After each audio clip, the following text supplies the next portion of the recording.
the last talk of the afternoon. Let me remind you that in case you forgot this afternoon, later in the evening, students are supposed to work on the project. No reaction. So you meet at 7:30 in the hotel in the Sheraton Speedway and Campbell on the back. If you haven't been here before, you have to get out of the main building of the hotel, go to the back. Now, we also forgot to suggest that if you are going to be working with one of the speakers in one of the groups, you may want to introduce yourself beforehand if you want, and so you can do that maybe after the talk. Otherwise, be sure to be there at 7:30. No further ado, this is Paula Tretkoff. Okay, so I'll be a little bit self-conscious at first because I've never been quite this wired before. So first of all, I'd like to begin by thanking the organisers for organising this wonderful school, and in particular for giving me the opportunity to speak. This is my first time in Tucson, and it's very nice to be here. I had forgotten that I'd be filmed, so it's also my first movie. So let me just say a few words about myself. As you can hear, I'm from Australia, where I did my undergraduate degree at the University of Sydney, and then I did my doctorate with David Masser, who I think has lectured here before, at the University of Nottingham in England, and then I worked for many years in the CNRS in France, and then I got married to my better half and moved to America and got a wonderful offer from Texas A&M, where I am now. So I'm going to try this thing called Elmo. So I'm going to write as if I was writing on the board, and it's supposed to come up here. So I should say it doesn't matter for this talk, but for the subsequent talks, it's really a good idea to print out and bring the notes or be looking at them on your laptop, because I'm going to speak a lot, but I'm not going to write much. It will be definitely an advantage to have the notes to follow along with. Is this okay, by the way? Yeah, okay. Okay, so, and another thing is the way I've structured the lectures. I realize that you have very different backgrounds. I'm going to focus mainly on defining objects and giving the structure behind the approach to certain proofs. I won't be concentrating so much on the details of proofs. I've given a lot of references. I'm happy to talk about references and how you can research the topics that you're more interested in. Basically everything I say, so our ground field is going to be the algebraic numbers. And I'm going to be mainly talking about transcendental numbers, so numbers that are not in that field. So that will work as a ground field. And almost all of the theorems I'm going to discuss can be stated in the context of commutative algebraic groups, which I'll denote by capital G. So a commutative algebraic group is a variety which also has a group structure such that the composition and inverse maps are regular maps. So it's a variety with a commutative group structure. So usually the group will be connected. And examples are given by the additive group, which usually has this notation.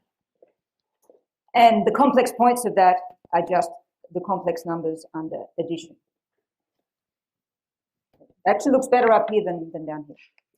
Another example is the multiplicative group, which I'll denote like this.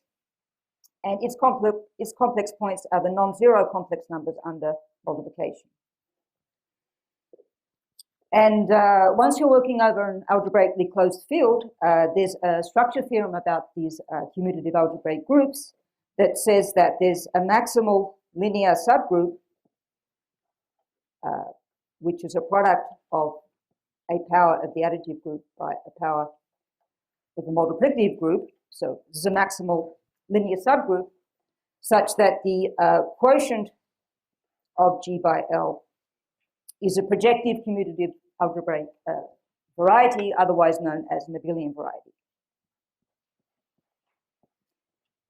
Now, I know a lot of you know what these are, and actually it's not going to matter if you don't, because I'll recall the basic definition. So when you have an abelian variety of dimension 1, then this is an elliptic curve.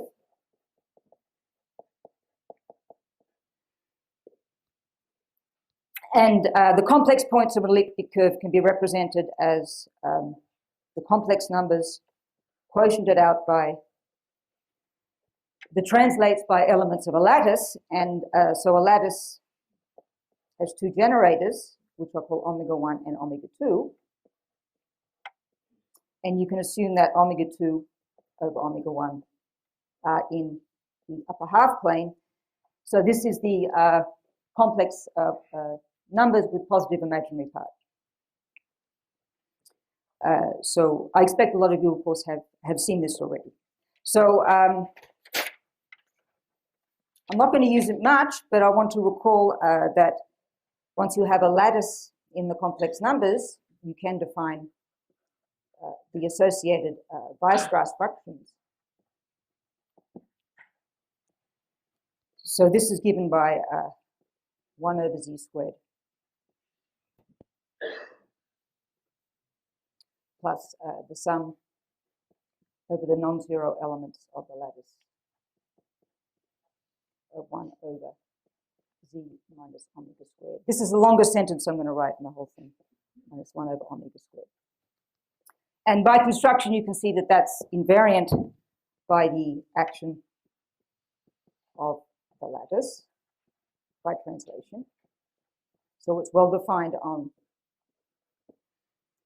this quotient, and it satisfies a nice differential equation that the derivative with respect to z is 4 pz cubed minus g2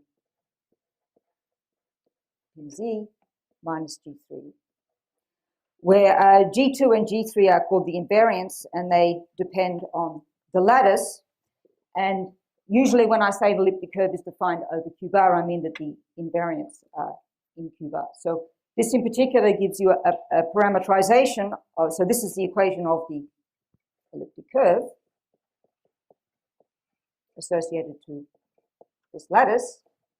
And this gives a uniformization of the elliptic curve, so a parameterization by the complex numbers.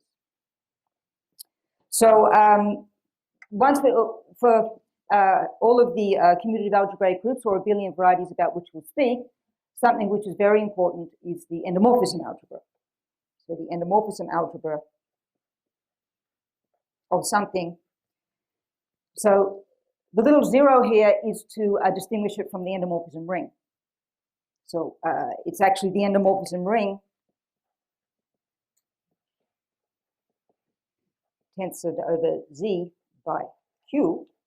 And in this case, all it is the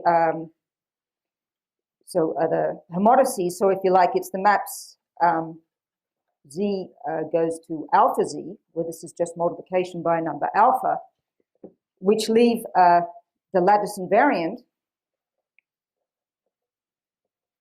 But because I want to work over q, I'm actually going to require only that it leaves the corresponding q vector space invariant. So it's well defined as an endomorphism of this object. And I realize most of you will have seen this, but if you haven't, as a little exercise, you can convince yourself that there are two cases. Either the endomorphism algebra is just Q itself. So obviously, any rational number is in this ring, because any rational number will leave L tends to Q invariant. But it sometimes happens that this ring is actually larger. So it's generated by, I shouldn't do that, a different notation. So it's generated by a number tau, where tau actually corresponds to omega 2 over omega 1. And if this happens, then tau has to be imaginary quadratic, and we say that the elliptic curve has complex multiplication. And this you can see just by writing out the lattice in terms of the basis omega 1 and omega 2, and seeing what it means for something to leave that lattice invariant. So these are the two cases, and this is called the CN case. Okay.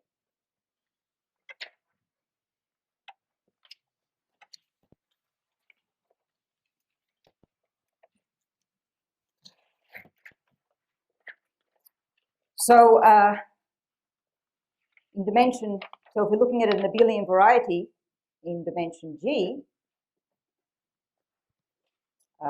possibly greater than 1. So to simplify things in the talk, in the course, I'm only going to talk about abelian varieties with what's called the principal polarization.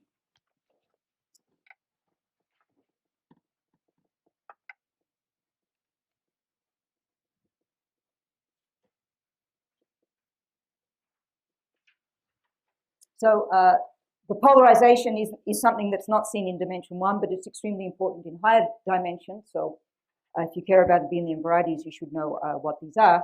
But it will turn out that everything is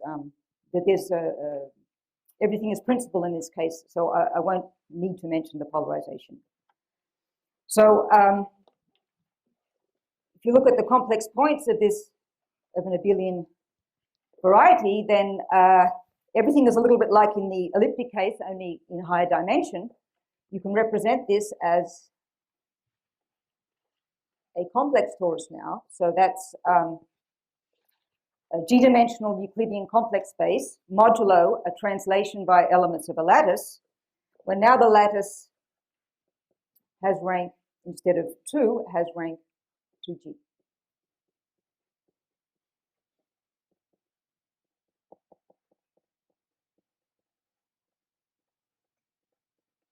So the omega I are now vectors in this space. And this space is such that if you were to work over the reals instead of the integers, then you generate all of CG. So it's a lattice. And we can choose the basis in such a way that if we associate to these periods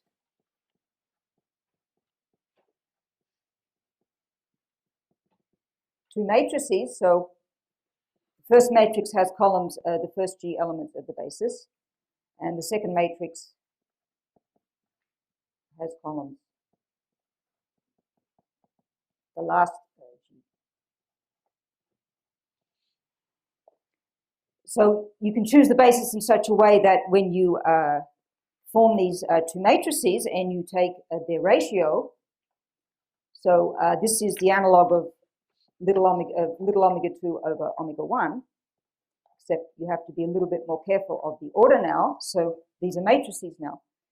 This is in, instead of being in the upper half plane, is in a generalization of the upper half plane called the Siegel space of, I guess it's degree G. It doesn't have a dimension G, it's a degree G. So what is it? It's the space of G by G symmetric matrices. So Z is in MG. Whose imaginary part is positive definite as a matrix. So it's a generalization of the upper half plane. So the addition law on the abelian variety, of course, can be expressed in terms of functions that you define on the variety itself. But if you look at the representation as a torus, then it's just the usual addition in C to the power G. So to each Z here, to get back to the starting point, we can associate the abelian variety AZ, whose complex points are C to the G over Z to the G plus Z to the G. So this abelian variety is isomorphic to this one. We've just chosen a different representation for the lattice. So to each point in this Siegel space, we can associate an abelian variety. So here, of course, you have to read this as a matrix, and you're applying this matrix on the left to the integer vectors, vectors with integer entries. So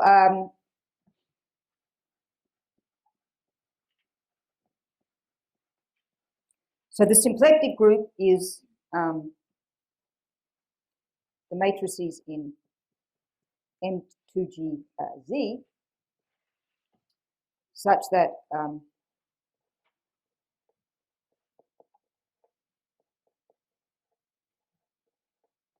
I'm going to run out of space, such that which leave invariant in this sense symplectic matrix, where big O of G is the G by G matrix, all of whose entries are 0, and big I of G is the G by G identity matrix. So there's an action of this group on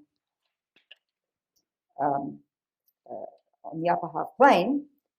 So if you take an element of sp2g z and you write it in G by G blocks, so I probably used this notation on the other page. So then the action is z goes to a z plus d. So these are all matrices times c d, cz plus d inverse. It's very hard for me. I still have to think when I say z, not to say z like we say in Australia. So as soon as there are z's, I'm going to get a little tongue-tied. So in the case when G equals 1, this is simply the group SL2Z, so the 2 by 2 integer matrices with determinant 1, and A, B, C, D are numbers, and this is the fractional linear map on the upper half plane. So this leaves HG invariant, and then if you look at the quotient space, this is an analytic space.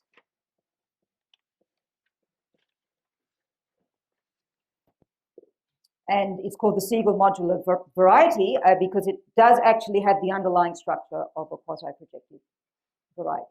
So it's an analytic space which has the underlying quasi-projective variety structure. And using this association of AZ to Z, one can show that this is actually the space, the points of this quotient space are in bijection with the isomorphism classes of abelian varieties of dimension G, which have a principal polarization. So many of you will have seen the G equals 1 analog. Okay, so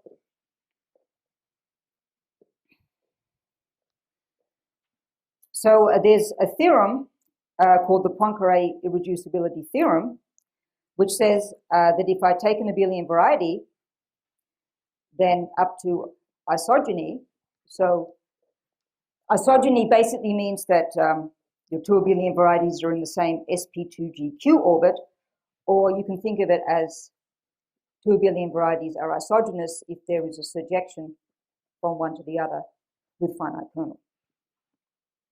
So in particular, their lattices tensored over Q will be equivalent. So there's a prime factorization, if you like. There's a decomposition of the abelian varieties into powers of simple ones. So simple abelian variety has no non-trivial proper sub-abelian varieties. So this is simple. With AI not isogynous to AJ, or I not equal to J.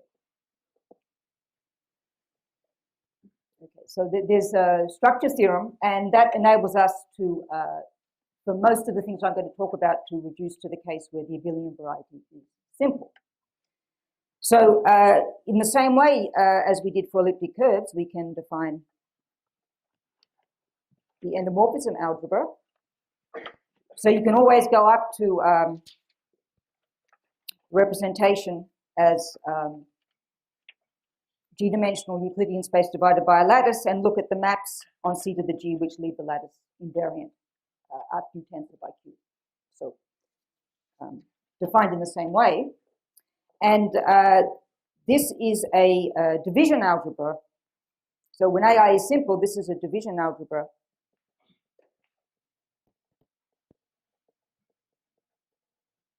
over Q. And then if you're looking at this guy, then I was going to say his, but I guess I should say her endomorphism algebra is just going to be the direct sum of the n by n matrices in the endomorphism algebra of AI. Now, there are many more cases for the division algebra. Even just so, let's just look at the simple case. There are many more possibilities for the division algebra than there are for elliptic curves. We just have a Q or an imaginary quadratic field. And I don't have time to go into it here, but a division algebra over Q, which is the endomorphism algebra of a simple abelian variety, has a positive involution.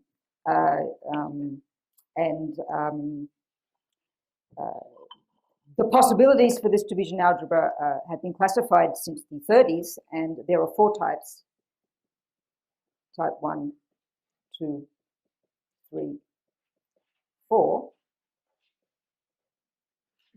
So I can go into more detail as to which types occur if there's time later.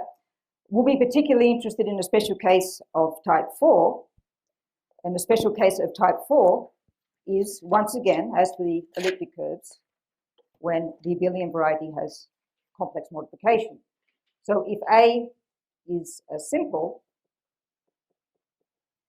then it has complex modification if its endomorphism algebra is a field whose degree over Q is twice the dimension of A, and this field will be what's called a CM field. It will be a totally imaginary quadratic extension of a totally real field.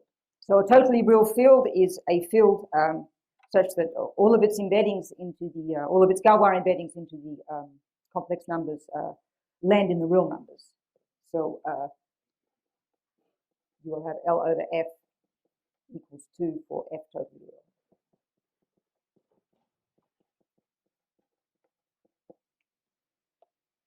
So if A is not simple, then we say it's CM if all of its simple factors have complex modification. Okay, so that will be important to us, but the other cases of the, so just let me say a few remarks. The other cases, type 1, 2, 3, 4, are important, and I guess the oldest paper, so the oldest paper on classifying these is due to Albert in the 30s, and associated to each of these types, you have modular spaces of abelian varieties of what I called PEL type, and they were worked out by Siegel and Shimura. And in particular, there's a fundamental paper of Shimura in the Annals of Mathematics in 1963, which sets out the theory, which of course was put in the much more general context by Deligne and others. So, okay.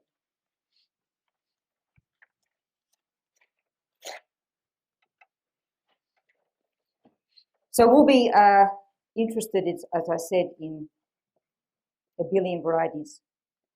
So let's just assume that we have a principally polarized abelian variety of dimension G, which are definable over Q bar when you look at their algebraic variety structure. So, so let me say. So this will be my notation for the holomorphic one forms on A defined over Q bar. So I'm not going to say any more about that. These are the forms which don't have any poles that can be expressed can be expressed over Q bar. So the differential forms have a Q bar structure. And then you have the first homology group of A. So this is a dimension G, and this is of rank 2G because an abelian variety is of dimension G is topologically the product of 2G circles.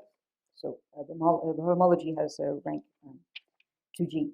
So don't be too concerned if you're not familiar with these, because we'll be looking at very explicit examples. So this is just to give some general background. So if we take someone in here and someone in here, and we integrate someone here over a cycle in here, then we talk about a period, the first kind.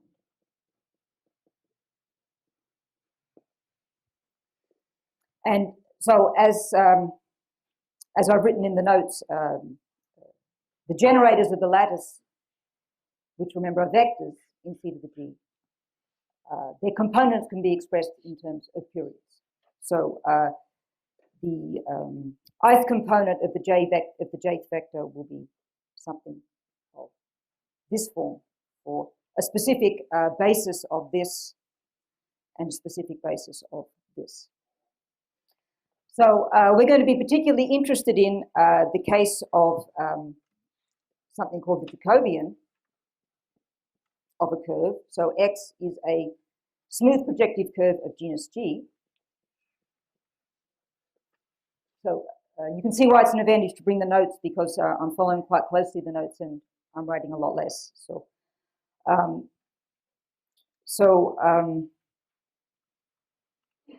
can using the periods, one can define the Jacobian of a smooth projective curve. So in particular, if you look at a algebraic function field where you have an irreducible relation between x and y defined over q bar, then the differential forms of this form for r, x, y, and k are called the abelian differentials. And using a uniformizer on the curve, you can look locally and you have a well-defined notion of pole and zero. So the abelian differential forms of the first kind are those that don't have any poles. And so you can again talk about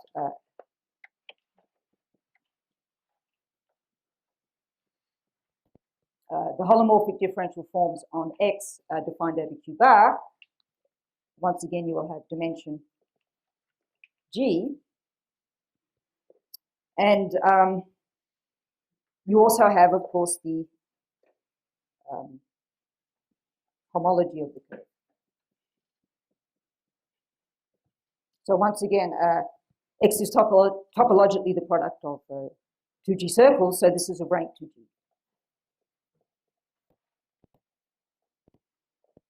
And if I work instead over the complex numbers, then my holomorphic one forms I'm going to call H1 and 0 to distinguish them from the anti-holomorphic ones.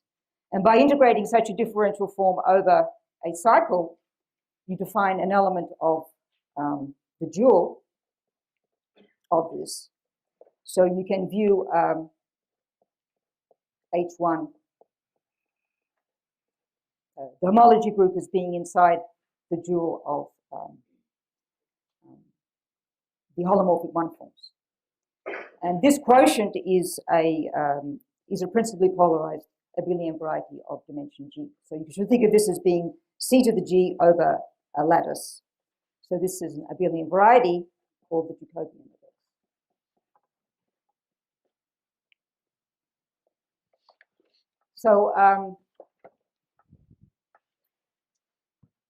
So one thing that we'll use, which is, as I say, it's a general fact, but we'll be looking at very specific examples. So either you know this and this is a good way to revise, or you don't know it, but as long as you can understand what I'm saying, the words I'm saying, it doesn't matter. So this is something that you can pursue later. So if I have an automorphism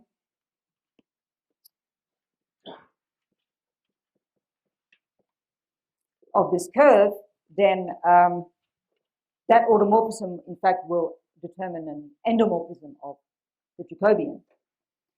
So it will, in particular, correspond to something sitting inside the endomorphism algebra of the Jacobian. So let me just say that, that for a general abelian variety, is this legible? It's okay, yeah. Because I can see it. So you can think of an endomorphism in two ways. So you can think of it as a map from CG to CG, which preserves the lattice. So that's called the complex representation. So the endomorphism algebra will be G by G matrices a priori with coefficients in C. But if the abelian variety is defined over Q bar, you can arrange to have your coefficients in Q bar. Or you can look at it as a map from L tensor Q to L tensor Q. So this is a Q vector space of dimension 2G. So then you'll have a matrix, a 2G by 2G matrix with rational coefficients. So this guy is called the rational representation. This guy is called the complex representation. And the rational representation is isomorphic to the direct sum of the complex representation and its complex conjugate. Okay.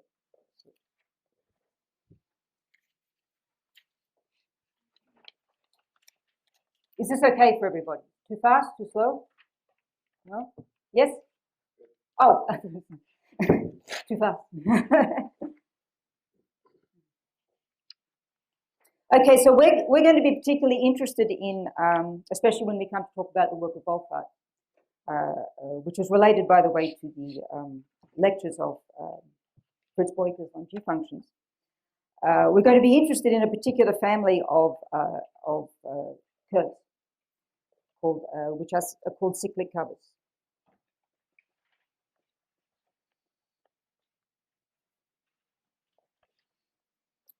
So I'm going to be very daring and change somewhat the notation in my notes. I thought better of it since. So we're going to be looking at families. So there are too many x's, but this is a variable x, and this is a curve x. So x is just going to be a complex number. So smooth projective curves with affine models that look like this: w to the n is equal to u to the n u0, u minus 1 to the n u1, u minus x to the n u2, where the mu I are rational numbers that we're usually going to assume lie in this interval, and n is the least common denominator of the mu's. And in fact, there are going to be 4 mu's because we're going to define a fourth mu as 2 minus the sum of the others. Well, you may say this is a little silly to introduce this notation mu when I could have just called these ABC and said ABC are integers, positive integers. But this is a notation that we're going to come back to hopefully in later lectures, which will pertain to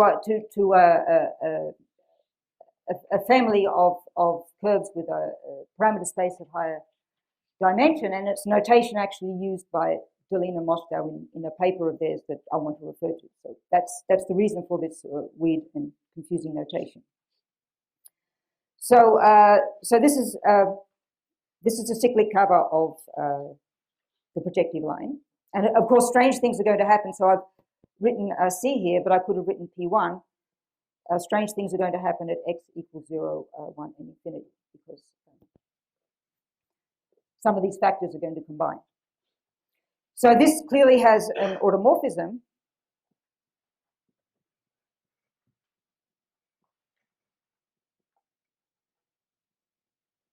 Given by primitive nth root of unity.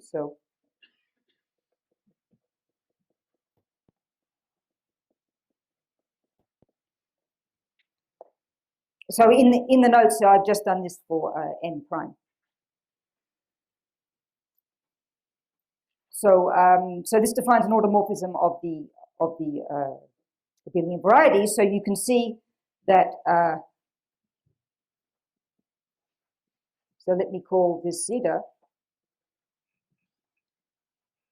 that this cyclotomic field is going to be naturally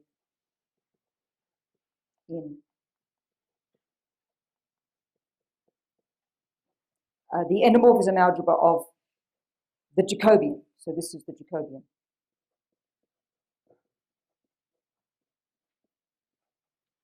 And so if you want a basic reference for why automorphisms pass to endomorphisms from the Jacobian, this is explained in gory detail in the book of Farkas and Krall on unit surfaces. So you can look there, for example. So in particular, for similar reasons, you're going to have a representation of the cyclotomic field on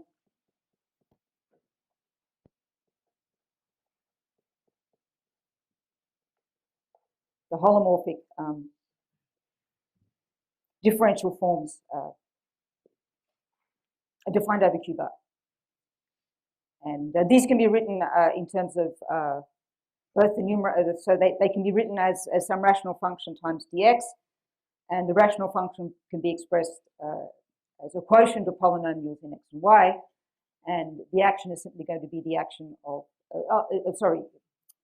as polynomials in u and w, and the action is going to be simply expressed by this action on u and w. So this is a general fact. Once you have a field operating on a vector space, you're going to have a direct sum into eigenspaces. And now I'm going to, because I'm going to assume that n is prime, but there's no need to. Okay. But just so that I don't say something false, but there's no need to assume that n is prime. So, so the eigenspaces correspond to the integers mod p, and so for each such integer, of course, you have a Galois map. So it's the one that sends zeta to the s.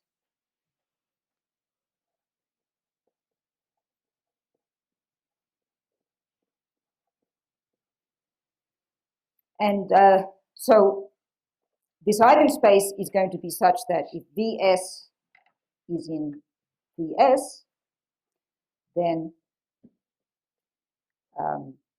zeta acts on Vs by zeta s sigma. So that's what I mean by an eigenspace.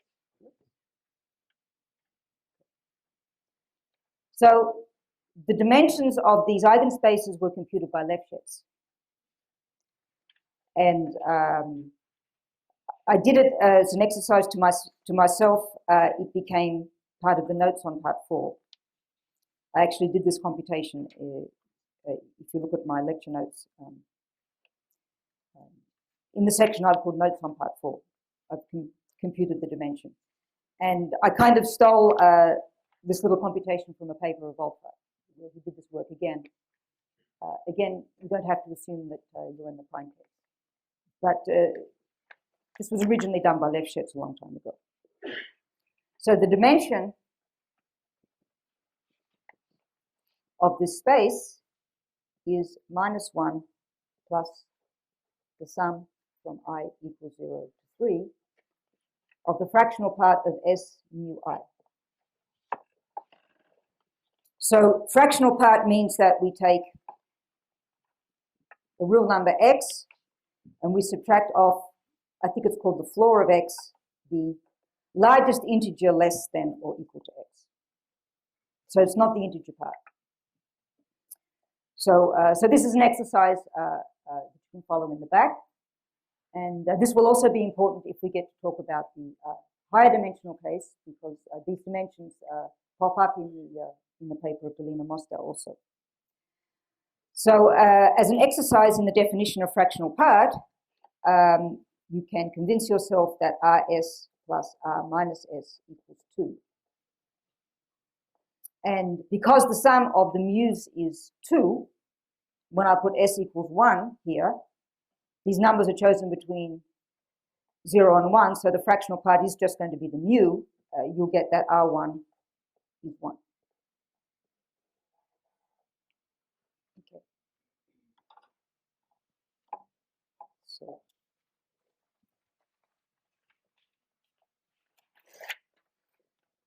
So as an example, oh, by the way, I am skipping stuff in the notes, and I'll assume next time I give the lecture that you've read what I've skipped. So just as a warning, you should at least, they're quite short. There's 5 pages per lecture, so you should at least put yourself to sleep or something, skim over them, because I will assume that you've looked at the whole thing. So an example. So I've worked out the example, mu0 equals 2 over 5, mu1 equals 3 over 5, mu2 equals 2 over 5, and mu3 equals 3 over 5. So these sum to 2, and it turns out that there are that V decomposes into 3 vector spaces of dimension 1. And if you look at them modulo plus or minus 1, you see you'll have, they'll pair up. If you look at them modulo plus or minus 1, of course, there's 2. And so you can apply the computation in this case. And so I have a comment there about what the endomorphism type of the Jacobian of the corresponding curve is. But, I don't have time to talk about now, but you should read that example tonight. So I want to allow plenty of time. I have 10 minutes left, I think. So I wanted to devote plenty of time to talking about something that will be important to us, that's arithmetic groups. So if you like, this lecture is just, since this is a movie, I'm introducing the cast of characters, so to speak. So, there are 2 different ways to approach the definition of an arithmetic group. And one way is to say that it's, so first of all, a general linear group is a group, so yeah, a linear algebraic group is a subgroup of matrices of GLN that satisfy some algebraic condition over a number field. And then the arithmetic groups are the groups which are basically the integer points of such objects. So that's one way to go about it. And using that definition, it's clear that the symplectic group with integer entries is an arithmetic group, and of course it acts on this space. So an example in G equals 1 is SL2Z acting on the upper half. Now we're going to be particularly interested in generalizations of SL2Z. So I'm going to focus just for the moment, although the definition of arithmetic group is much more general, on what it means to be arithmetic and act on the upper half plane.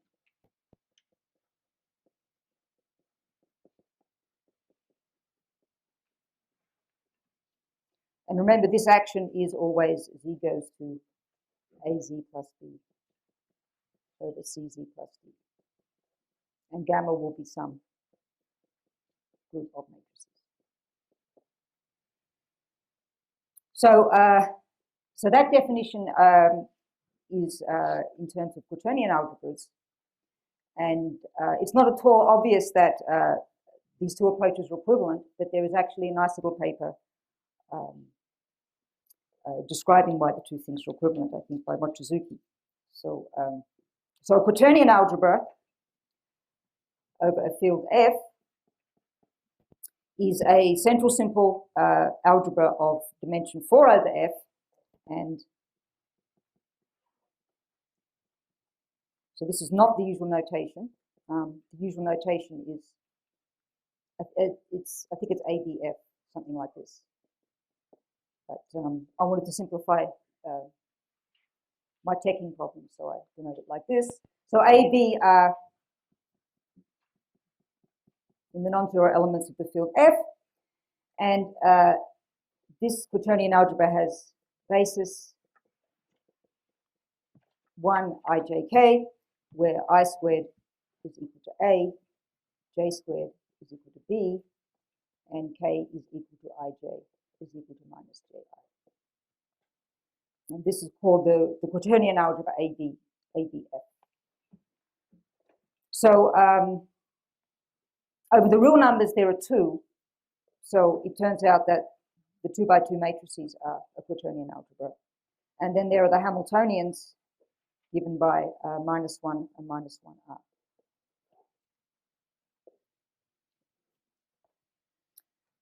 So you have a homomorphism of F into another field, then A sigma is just the quaternion algebra sigma A, sigma B, sigma F.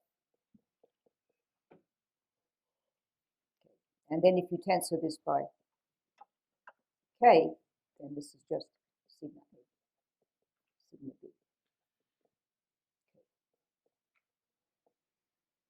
Okay, so then I have a whole spiel here about unramified and so on and so on. So to cut a long story short, if we look at a quaternion algebra over a totally real field, so remember these are the fields that all of, such that the Galois embeddings will, such that the embeddings into the complex numbers will embed them into the real numbers. So if we look at such a totally real field of degree n,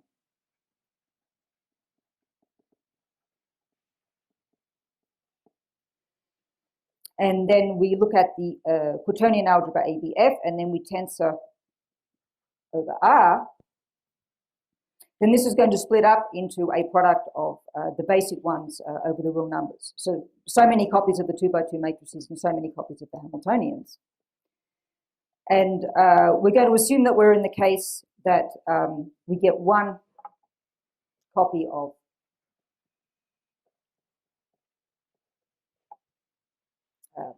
the matrices, and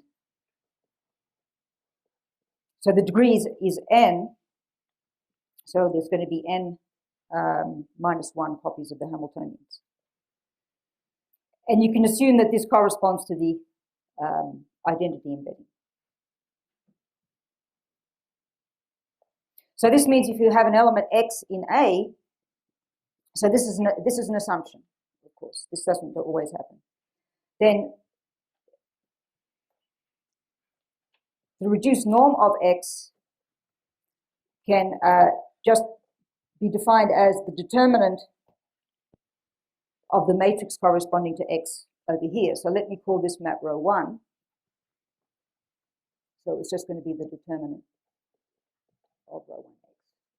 So for every element of the quaternion algebra, there's associated a certain matrix with coefficients in the reals. Now I'm running out of time, so an order in the quaternion algebra is a subring of the quaternion algebra that has rank 4 times the degree of the field. So basically, you're looking at something of dimension 4 over the ring of integers of F, and that's called an order. And if you take an order, then you can take the elements of that order whose determinant, whose reduced norm is 1, and you call that O1. So this is now going to be, so if you look at this inside the 2 by 2 matrices, this is a subgroup of SL2R. Everybody has determinant 1. So this gives rise, so this is all assumptions, and once you have a quaternion algebra of this form and you have an order, you form the subgroup. So then if you look at this subgroup inside PSL to R. So that just means that you quotient by plus or minus the identity. Then this is defined to be, this is a certain group, and this is a group which acts properly discontinuously on the upper half plane with finite co-volume, so it's a nice Fuchsian group. And a group which is of this type is said to be derived from a quaternion algebra.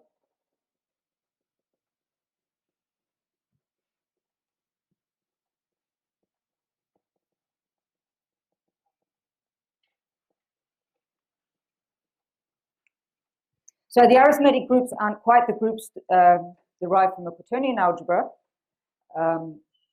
There are those groups up to commensurability. So what is commensurability? So gamma 1 and gamma 2 are commensurable if gamma 1 intersection gamma 2 is a finite index in both gamma 1 and gamma 2. So this is an equivalence relation, and if gamma is commensurable to gamma A O for some quaternion algebra such that when you extend the scalars over R, you only get one copy of M2R. And for an order in that quaternion algebra. If your guy is commensurable to one of these guys, then he's said to be arithmetic.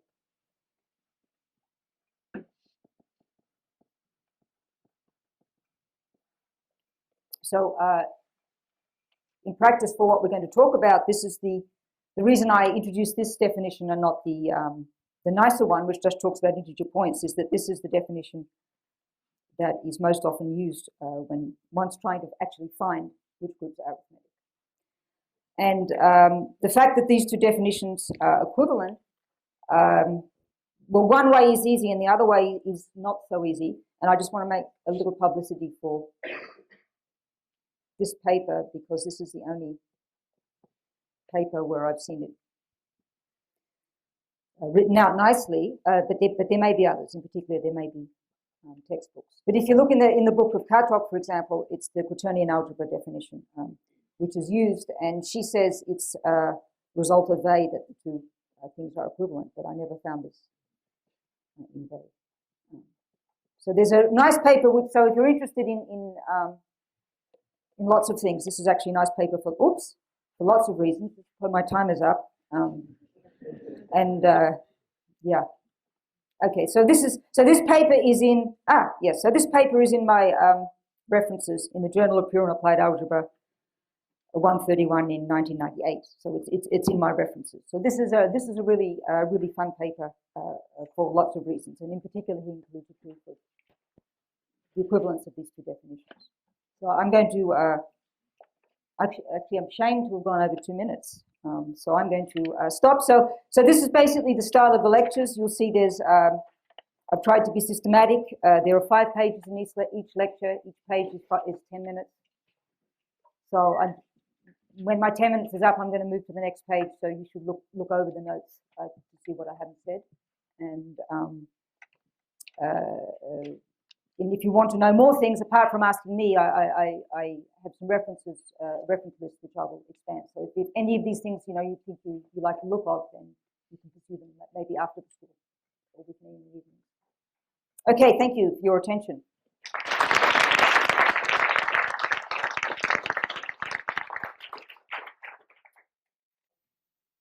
Which is a little inaccurate, and that's because I had initially assumed that n was prime, and then I sort of wanted to deal with the case when n was not prime. This is my cyclic cover of yesterday, and I kind of mentioned it, but I didn't make it plain. That if you're looking at the action of the roots of unity on this Jacobian, then you actually have to consider that there are other Jacobians in the decomposition of this Jacobian, which correspond to curves of this form where D is a proper divisor of N. So when you're computing the when you're looking at the space of one forms and you're looking at the eigenspace of decomposition, you're actually working on this torus. So you sort of forget about the the curves which come from the divisors of n. And then what's left over is a torus of dimension phi of n, and that's actually the decomposition that I'm discussing. So that I will incorporate into the notes, but after the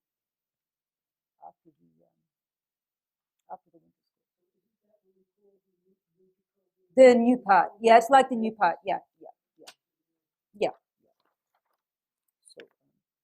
So if you find that confusing, just think of n being a prime, and everything will be fine.